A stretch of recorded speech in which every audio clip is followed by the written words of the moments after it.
आपका पति बहुत अच्छा है, आपकी पत्नी बहुत अच्छी है, आप दोनों बहुत प्रेम से रहते हैं, आपके बीच में कोई तू तू मैं नहीं होती, आपके बच्चे बहुत आज्ञाकारी हैं, बहुत संस्कारी हैं। अरे एक गृहस्थ को क्या चाहिए कि आज्ञाकारी पत्नी हो,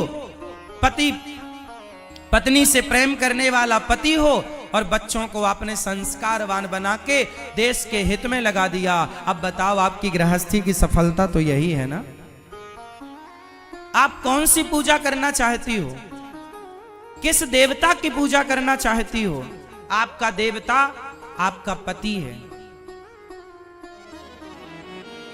स्त्री का एक ही व्रत है, कौन सा? पातिव्रत। माता अनसुईया ने कौन सा व्रत रखा? जोर से, पतिव्रता। वो ऐसी पतिव्रता थी कि ब्रह्मा विष्णु महेश तीनों उनके घर बच्चा बन के पहुंच गए। मां ने दूध पिलाया। स्त्री केवल पतिव्रता हो जाए तो वो भगवान को वश में कर सकती है। माता पार्वती पतिव्रता है, माता सरस्वती और माता लक्ष्मी पतिव्रता है। आप भी पतिव्रता हो जाओ, आपको कोई व्रत करने की जरूरत नहीं। अच्छा, पतिव्रता स्त्री किसे कहते हैं, क्या लक्षण है? मैया बताएंगी, चश्मा वाली मैया। जो स्त्री अपने पति के सिवा पराये पुरुष को कभी स्वप्न में भी ना देखे, वो नारी पतिव्रता है। जो अपने पति के सिवा पर पुरुष को स्वप्न में भी ना देखे, और जो पत्नी सब प्रकार से अपने पति को खुश रखे, वो नारी पतिव्रता है। पति के जागने के पहले जाग जाए, पति के खाने के बाद खाए, और पति की आज्ञा को भगवान की आज्ञा की तरह माने, वो नारी पतिव्रता। तो आप में से कितनी पतिव्रता हैं? हाथ उठाओ। पति कौन? आज से अपने पति को क्या मानेंगी?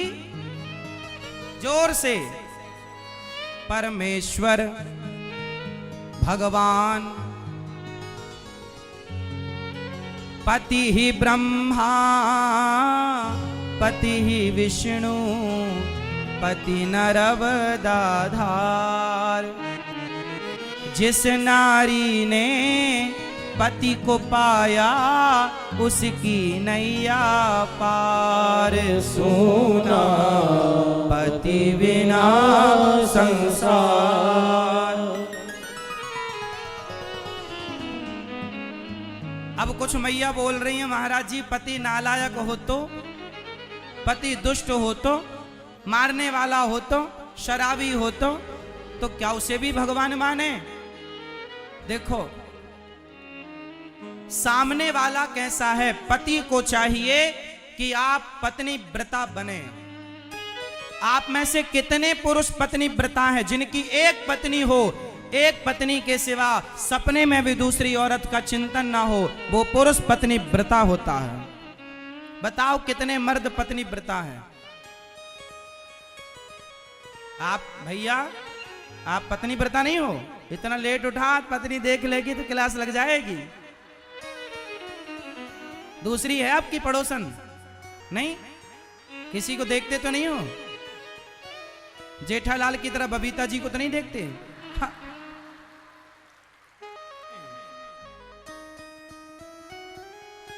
पुरुष को चाहिए कि वो पत्नी व्रता बने, और नारी को चाहिए वो पतिव्रता बने। और दोनों, हमारे यहाँ पुरुष को कहते हैं नारायण और स्त्री को कहते हैं लक्ष्मी। आप सही राह पर चलो तो आप ही लक्ष्मी नारायण हैं। पति परमेश्वर है और पत्नी देवी है, लक्ष्मी है। आज मैं आपको एक मंत्र दूंगा, जिस मंत्र को आप फॉलो करेंगे तो आपकी कभी लड़ाई नहीं होगी पति पत्नी की। कौन कौन चाहता है वो मंत्र लेना? एक उंगली उठाओ सब लोग। उठ गई? अब इसे यहां रखो सब लोग।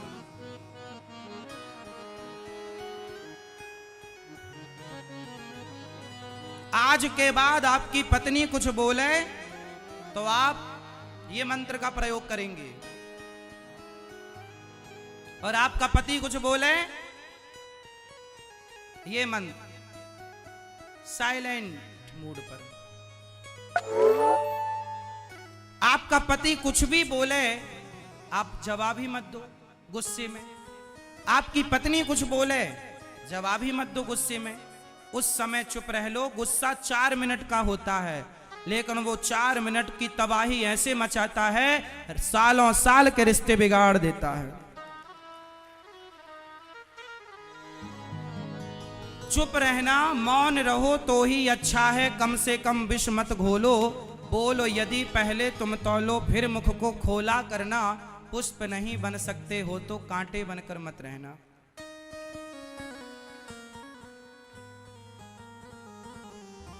चुप रहो। पति और पत्नी के बीच में क्या होना चाहिए? पैसा, प्रेम, समझदारी, सहनशीलता। क्या जो पत्नी सहनशील है, देखो पैसा आ जाएगा, प्यार हो जाएगा, समझदारी समय के साथ आएगी, पर रिश्तों में होना चाहिए सहनशीलता। भगवान ने शिशुपाल की 100 गालियां सुनी। पत्थर भी जब मूर्ति बनती है, अभी रामलला बने तो रामलला को बनाने वाला जो मूर्तिकार था, उसने राम जी के मुंह पर कितनी छेनी और हथौड़ा की चोट मारी होगी? हाँ या ना? कितनी छेनी और हथौड़े की चोट मुंह पर, आंखों पर पड़ी होगी, लेकिन वो हर चोट सहता गया पत्थर, हर चोट सहता गया पत्थर, तब जाकर के आज भगवान बनकर के समाज में प्रतिष्ठित है। यदि वो पत्थर, छेनी और हथौड़े की चोट से टूट जाता तो क्या वो रामलला कहलाते? जो पत्थर सहता है ना, वो समाज में भगवान बनकर रहता है। जो व्यक्ति सहेगा वो समाज में प्रतिष्ठित होकर के रहेगा, चाहे वो पत्नी हो या पति हो। हर दुख, हर दर्द, हर पीड़ा, हर अपमान सहना पड़ता है। शंकर जी ने जहर पिया, समाज के कड़वे जहर को पीना पड़ता है, रिश्तों को बचाना पड़ता है, तब जाकर गृहस्थी चलती है। जरा जरा सी बात में गुस्सा करना, जरा जरा सी बात में रूठ कर चले जाना, ये रिश्तों की समझदारी नहीं है। रिश्ते उन्हीं के रहेंगे जो समझदार, और समझदारी का परिचय कौन देगा? स्त्री या पुरुष? ज्यादा किसकी जिम्मेदारी है?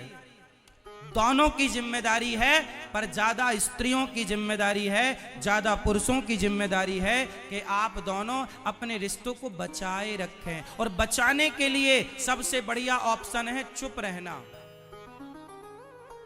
वहां मत बोलिए जहां बोलने की जरूरत नहीं है, पर वहां जरूर बोलिए जहां बोलने की जरूरत है। कब बोलना है? ठंडे दिमाग से, अच्छे से संभाल कर बोलना। शब्दों को संभाल कर बोला जाता है। शब्दों में बड़ी जान होती है मेरी माँ, इन्हीं से आरती, अरदास और अजान होती है। यही समुंदर के वो मोती हैं जिससे इंसानों की इंसानों को पहचान होती है। शब्दों में बड़ी, ये शब्दों से ही रिश्ते बनते हैं और शब्दों से ही रिश्ते बिगड़ते हैं। शब्दों को संभालिएगा, कुछ भी मत बोलिएगा, कुछ भी मत बोलिएगा, टूट जाएंगे रिश्ते।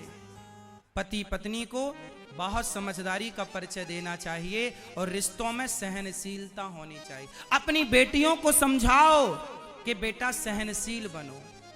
आज लड़की बोलती है मैं क्यों सुनूं, मैं क्यों सहूं, ऐसी अकड़ नहीं चलती रिश्तों में। आजकल की मां अपनी बेटी को सही संस्कार नहीं देती, इसलिए आज सबसे ज्यादा तलाक होते हैं। आज भारत में जितने भी तलाक होते हैं, उस तलाक में सबसे बड़ी गलती किसकी होती है? चलो बताओ, तलाकों में सबसे ज्यादा गलती किसकी होती है? किसकी मां? लड़के की मां के लड़के की मां? लड़के की मां या लड़की की मां? जोर से। लड़के की मां, लड़की की मां। हाँ, तो आप लोग शादी के बाद अपनी माँ से ज्यादा टच में ना रहना। शादी हो, माँ को टाटा बाय बाय कह के निकलो। अब पति ही परमेश्वर है, हाल चाल पूछते रहो पर ज्यादा भी नहीं, जरूरत से ज्यादा अमृत भी हानिकारक है। माँ का जरूरत से ज्यादा बेटी के जीवन में इंटरफियर करना बेटी के घर की तबाही करना है। इसलिए कह दो लड़की की माँ से शादी के बाद ज्यादा हाय हलो में ना लगी रहे, बेटी को जीने दे, वहां संघर्षों को करने दे बेटी को। थोड़ा कोई बड़ी दिक्कत है, बड़ी टेंशन है तो बेटी का सपोर्ट करो, छोटी छोटी बातों में इंटरफेयर करने की जरूरत नहीं है। रिश्तों को चाहिए सहनशील बने। हम सब अपनी बेटियों को ऐसे संस्कार दें कि रिश्ते खराब ना हो। तो आज से कितने लोग मेरी बात से सहमत होकर के उंगली रख करके मुंह पर और अपने रिश्तों को निभाएंगे, चलाएंगे, आगे बढ़ाएंगे। हर बात पर जहां जरूरत है, देखो कि माहौल ठीक नहीं है, चुप रहो, शांति से बात करेंगे।